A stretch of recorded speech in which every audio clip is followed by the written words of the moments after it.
வணக்கம். நான் மூர்த்தி, ஏர்போர்ட் மூர்த்தி, புரட்சி தமிழகம், பரையர் துறை.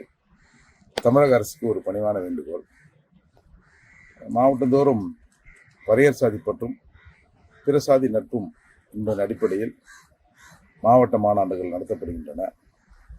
புரட்சியாளர் அம்பேத்கர் அடிமை என புரியவை, அவன் ஏன் அடிமையாக்கப்பட்டோம் என்று அவன் விடுதலை அவனை தேடிக்கொள்வான் என்றார். அதன் அடிப்படையில் இந்த மக்களுக்காக, விழிப்புணர்வுக்காக இந்த மாநாடு நடத்தப்படுகிறது. கடந்த பெரம்பூரில் நடந்த மாநாட்டில் என்ன நிகழ்வு நடந்தது, என்ன சலம்பங்கள் நடந்தது என்பதை இந்த ஊர் அறியும். எனவே அடுத்து நடைபெறுகின்ற இடங்களில், மாநாடு நடைபெறுகிற இடங்களில் உள்ள டாஸ்மாக் கடைகளை எங்கள் மாநாடு, எங்கள் கூட்டம் ஒரு 10-11 மணிக்கு ஆரம்பித்து 2 மணி அளவில் முடித்து விடுவோம். ஒரு 3 மணி நேரம்.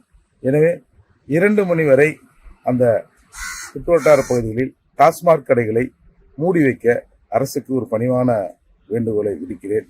என்று சொன்னால், பெரம்பலூரில் நடந்த அந்த சலம்பில் எல்லாம் நிற்க முடியாத போதையில் 12 மணிக்கு கடை திறந்தோடனே 12:30 மணிக்கு வந்து நிற்கிறாங்க. எனவே ஒரு சொந்த சமூகத்துக்குள் இந்த டாஸ்மாக் என்ற ஒரு விஷயத்தை ஊற்றி அவர்களை இந்த சொந்த சமூக மக்களுக்கு எதிராக, சொந்த அக்கா, சித்தப்பா, சித்தி அவர்களுக்கு எதிராக திருப்புகிற ஒரு சூழ்ச்சி நடைபெறுகிறது. எனவே தமிழக அரசு தயவு கூர்ந்து எங்கள் நிகழ்வு நடக்கிற இடத்தில் சுற்றுவட்டார பகுதிகளில் டாஸ்மாக் கடைகளை ஒரு 2 அல்லது 3 மணி வரை மூடி வைக்க தமிழக அரசுக்கு பணிவான வேண்டுகோளை விடுக்கிறேன். நன்றி, வணக்கம்.